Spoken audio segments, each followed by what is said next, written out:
तिने त्याच्यासाठी एक प्लेन ग्रे कलरचा शर्ट निवडला, त्यावर डार्क ब्ल्यू रंगाचे लायनिंगचे हाफ जॅकेट आणि ब्ल्यू जीन्स तिने बाहेर काढले आणि मितेश ये घाल आणि लवकर खाली ये, मी तुझी वाट बघते, असं मिताली म्हणाली.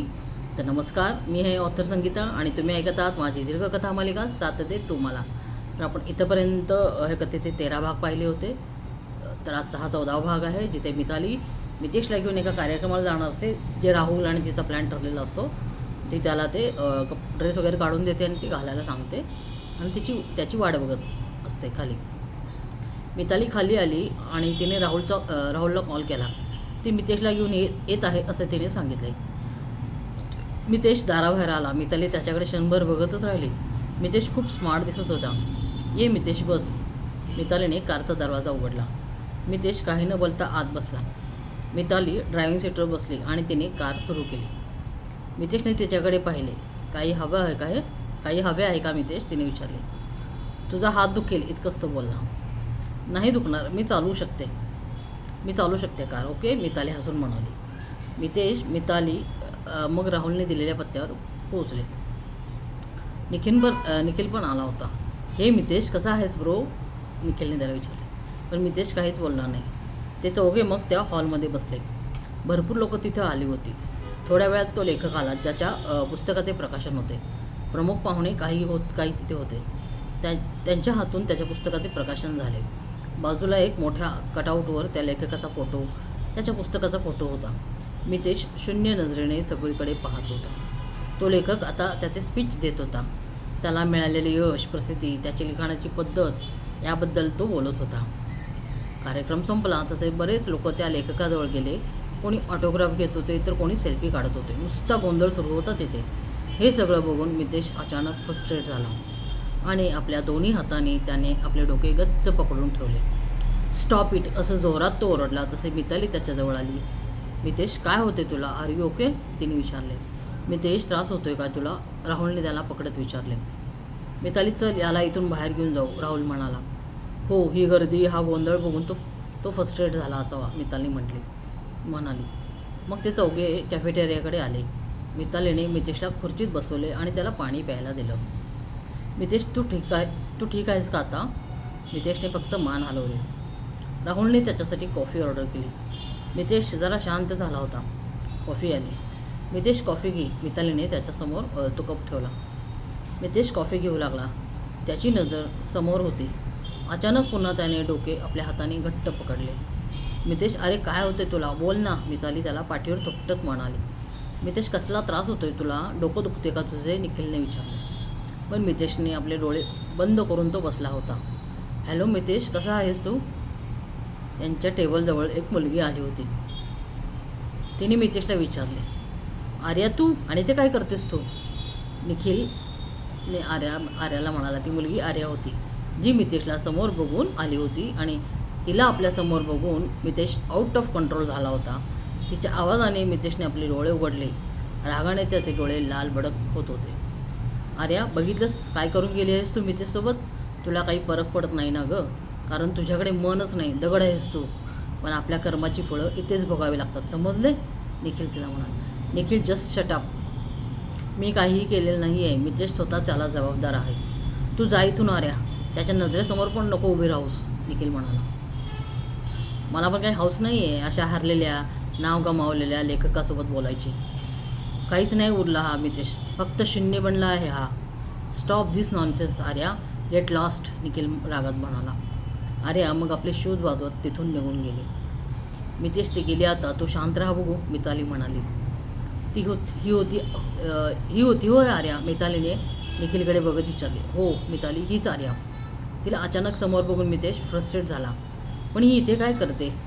तिचा नवरा इथे आहे ना पुण्यात, आली असेल, डिवोर्सचा केस चालू आहे ना तिची, निखिल म्हणाला. अशा पण मुली असतात, आय कांट बिलीव्ह. मिताली जाऊ दे, सोड. तू मितेशला लिहिण्यासाठी तयार केलेस का, राहुलने विचारले. हो राहुल, मी त्याला खूप फोर्स केला, त्याचा परिणाम बघ हा. मितालीने आपला बँडेजवाला हात पुढे केला. हां मिताली, मी विचारत होतो की हाताला काय झाले तुझ्या, राहुलने विचारले. राहुल, काल मी मितेशला लिखाण करण्याबाबत बोलले तर तो खूप चिडला आणि रागात त्याने टेबल क्लॉथ फेकून दिला.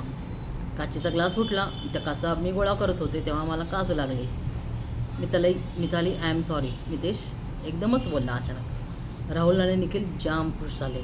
मित्या तू बोललास, अरे असंच आमच्याशी पण बोलत जा ना, वी मिस यू यार. राहुल निखिलने त्याला मिठी मारली. आर्या त्या मॉलमध्ये एका माणसाची वाट बघत उभी होती. बराच वेळ झाला पण तो माणूस काही आला नाही. आर्याने मार्कने दिलेल्या त्या नंबरवर पुन्हा एकदा कॉल केला. मार्क तिला तो तिच्या पिकनिकमध्ये भेटला होता केरळला, तो मार्क जो तिला ब्राऊन शुगरची ती सवय लावली असे व्यसन लावला असतो तो. हॅलो, अरे तुम्ही कधी येत आहे? मी गेली तासभर इथे वाट बघत आहे. आर्या त्या माणसाला म्हणाली. मॅडम 5च मिनिटात येतो, समोरून तो बोलला. आर्याने कॉल कट केला. वाट बघून ती वैतागली होती पण थांबणं तिला भाग होतो. तो जो कोणी राज नावाचा माणूस तिच्यासाठी पार्सल घेऊन येणार होता. आर्याला हवे असणारे ड्रग्ज त्याच्याकडे होते. 5 मिनिटात आर्यासमोर राज आला. मिस आर्या तुम्हीच का? त्या राजने विचारले. हो मिस, बसा खुर्चीवर, आर्या म्हणाली. राज मग तिच्यासमोर बसला. तर आता हे ज्यांना जे प्रतिलिपीवर माझ्या कथा वाचतात त्यांना माहिती आहे, हा प्रारंभमधला राज आहे. विलन आहे हा, जो सध्या ड्रग्ज सप्लाय करतो आहे. मार्कने आर्याला याचाच नंबर दिलेला होता. आर्याने त्याच्यासाठी कॉफी ऑर्डर केली. मला माल जास्तच हवा आहे कारण मी सारखं इथे येऊ शकत नाही, आर्या म्हणाली. ठीक आहे, तुम्ही सांगितलं तेवढा आणला आहे, बाकी नंतर मिळेल. इतकं सोपं नाही ते मॅडम जास्त प्रमाणात आणणं. राज कॉफी पीत इकडे तिकडे बघत होता. टेबल खालून हळूच त्याने एक छोटा पाऊच आर्यासमोर धरला. जवळजवळ 20-25 पाकिट असलेला तो पाऊच होता. त्याने नजरेने आर्याला खुणवले. आर्याने मग खाली वाकून राजच्या हातून ते पाऊच घेतले आणि पटकन आपल्या पर्समध्ये टाकले. राजने कॉफी संपवली. चला मॅडम, पुन्हा हवे असेल तर सांगा, 2 दिवस अगोदर कॉल करा, राज म्हणाला. ओके चालेल, आर्याने त्याला हात मिळवला. राज आर्याकडे वेगळ्याच नजरेने बघत होता. सुंदर मुली हा त्याचा वीक पॉईंट होता. अशा अडचणीत आणि ड्रग्जच्या जाळ्यात अडकलेल्या मुलींना तर तो आपल्याकडे ओढत असायचा आणि वेळ आली की अशा हातबल मुलींना तो अक्काकडे विकायचा. किंवा आता त्याची ओळख अरब लोकांशी झाली होती, त्यांना अशा भारतीय मुली हव्याच असायच्या. राजने आर्याचा हात किंचित दाबला आणि मादक नजरेने हसला. राजही दिसायला तगडा, आकर्षक होता. मुलींना तो बरोबर आपल्या जाळ्यात ओढत असायचा आणि मुलीही त्याच्यावर भाळत असत. राज अगोदर तिथून बाहेर पडला, मग त्याच्यानंतर आर्या तिथून बाहेर पडली. आर्यावर निखिल नजर ठेवून होता. त्याने राज आणि आर्याला एकत्र बघितले, पण त्यांच्यात काय बोलणे झाले किंवा आर्याने तो पाऊच घेतला हे मात्र निखिलला दिसले नाही, कारण तो दूर उभा होता. त्यात मॉलमध्ये गर्दी खूप होती. राहुल, मिताली, मितेश अगोदरच तिथून गेले होते. मिताली, तू जाशील ना नीट का मी येऊ सोबत? राहुलने तिला विचारलं होतं. राहुल तिला विचारत होता. नाही राहुल, मी कार आणली आहे, सो नीट जाईन, काळजी नको करू. मितेशला घरी सोडते, मग मी जाते. ओके, गुड नाईट म्हणत राहुल निघून गेला. मिताली मितेशला घेऊन कार पार्किंग एरियात आली. तिथे 4 मुले बिअरच्या बॉटल घेऊन पीत उभे होते. तिथे जास्त लोक पण नव्हते. सिक्युरिटी कुठे दिसत नव्हता. मितालीने मितेशचा हात पकडला आणि कारकडे निघाले. अचानक त्याच्यासमोर ते चौघे येऊन उभे राहिले. काय हवे तुम्हाला? मितालीने विचारले. तू हवी आहेस डिअर? एक जण मितालीकडे बघत म्हणाला. दुसरा सिगरेट ओढत धूर तिच्या चेहऱ्यावर सोडू लागला. मिताली आता घाबरली. मितेश, काहीतरी कर, नाहीतरी ही मुलं मला त्रास देतील. आत्ता तू हालचाल नाही केलीस तर पुन्हा कधीच तू आयुष्यात उभं राहू शकणार नाहीस. तू पण एक पुरुष आहेस, दाखवून दे यांना की तू लेचापेचा नाही आहेस. मिताली मितेशच्या दंडाला पकडून हलवत बोलत होती. अरे बापरे, हा तुझा बॉयफ्रेंड आहे का? हा असा कसा पुत्र्यासारखा निश्चल उभा आहे?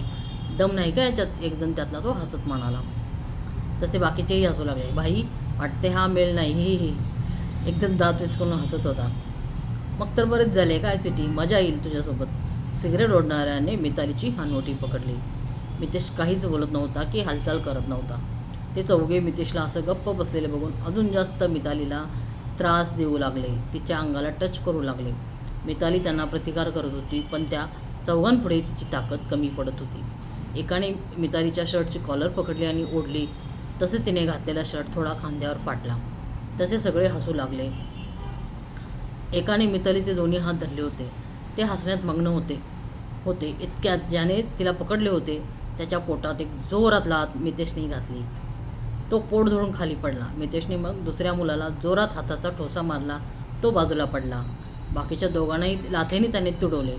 खाली पडलेला पुन्हा उठून तो माणूस दुसरा मितालीला पकडत होता की मितालीने आपल्या खिशात असलेली लपून ठेवलेली मिरची पावडर काढून समोरच्याच्या डोळ्यात फेकली. तो ओरडत पळाला. दुसऱ्याच्या डोळ्यातही तिने पावडर फेकली. तसा तोही कळवळत गेला. तसे ते चौघे पळून गेले. मितेशने आपले जॅकेट काढले आणि मितालीसमोर धरले. थँक्यू मितेश, आज तू होतास म्हणून मी सेफ आहे. तिने त्याचे जॅकेट अंगात घातले. आज आपण इथेच थांबतो आहोत. पुढचा भाग लवकरच येईल, पण त्यासाठी आपल्या चॅनलला नक्की सबस्क्राईब करा. माझ्या खूप साऱ्या दीर्घकथा मालिका आहेत ज्या खूप साऱ्या इंटरेस्टिंग आहेत आणि वेगवेगळ्या विषयावरती आहेत. त्या तुम्हाला नक्कीच आवडतील. त्यामुळे चॅनलला नक्की सबस्क्राईब करा. व्हिडिओ आवडला असेल तर लाईक शेअर नक्की करा. धन्यवाद.